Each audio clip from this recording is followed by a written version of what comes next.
Thank you. Thank you. Sagar Sansar Rai.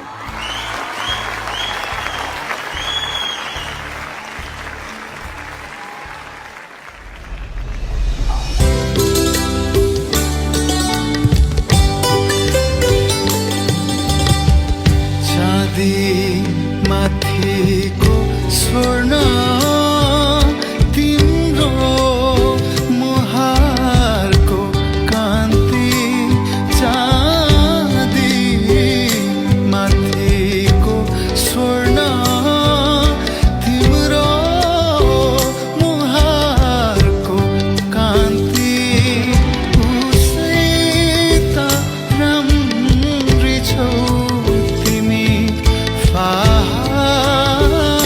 नलाए हुन्छ मौका पर्खिन्न भन्छन् यौवन फर्किन्न भन्छन् तिम्रो नयनको शान्ति मौन फिराद गर्छन् अधर छ तिम्रो लाली नलाए हुन्छ कालो नयन छ तिम्रो गाजल नलाए हुन्छ रक्तिम अधर छ तिम्रो लाली नलाए हुन्छ Sagar Sansar Rai. What a performance, what a performance. Coach Kim, कस्तो थियो त आज सागरको यो नकआउटको प्रस्तुति?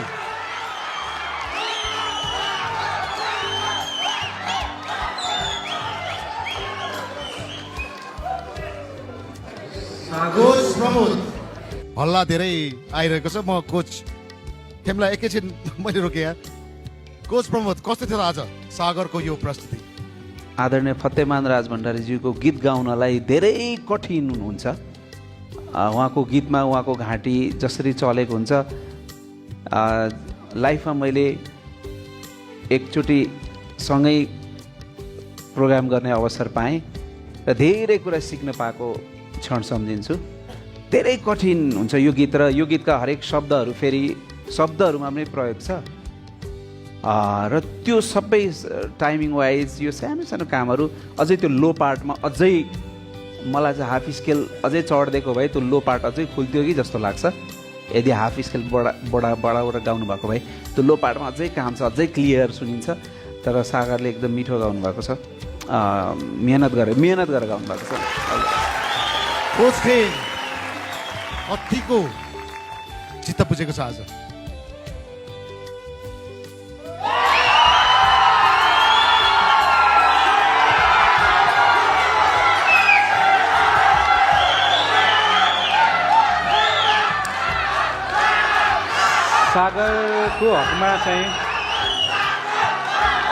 सागरको हकमा चाहिँ मैले ब्लाइन्डमा भाग्यले पाएको एउटा चिट्टा पर जस्तै हो।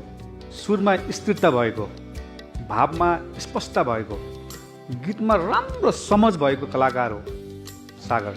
साना केही चिजहरू कहिलेकाहीँ अकल झकल तलमाथि त्यो भइ नै रहन्छ, चाहे त्यो तपाईँमा होस् चाहे त्यो ममा होस्, किनकि हर कलाकारको आफ्नै एउटा लवाज हुन्छ, आफ्नै एउटा गायकी हुन्छ। कहिलेकाहीँ साना खिड्काहरू आफ्नो पनि जानुपर्छ भन्ने मान्यताको हो।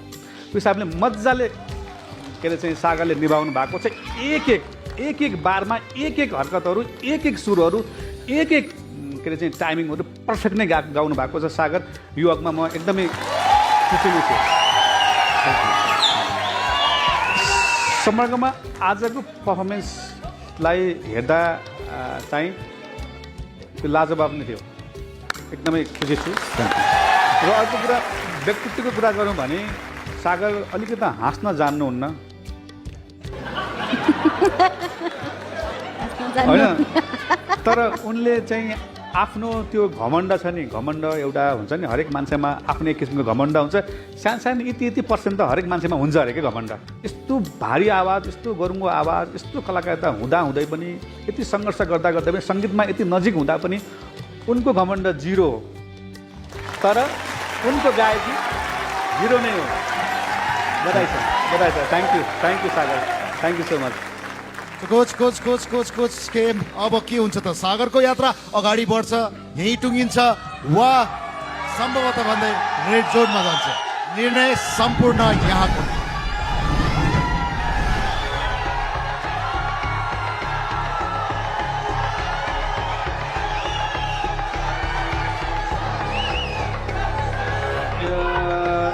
एकचोटि चाहिँ सागरलाई पनि मैले